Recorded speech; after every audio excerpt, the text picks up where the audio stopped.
Greetings everyone, in today's video I will show you how to record your screen on a TikTok live. Before we get started, please subscribe our YouTube channel. So all you need is just open your TikTok account right up here, and after that all we need is just to click on this plus, and then in the bottom menu just scroll to the right side to open live menu.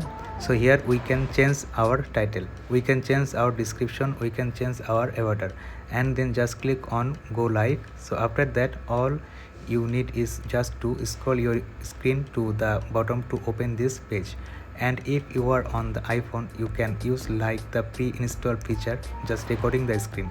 So I use it just now to record this screen, but you can also use some Android apps to do it on your Android.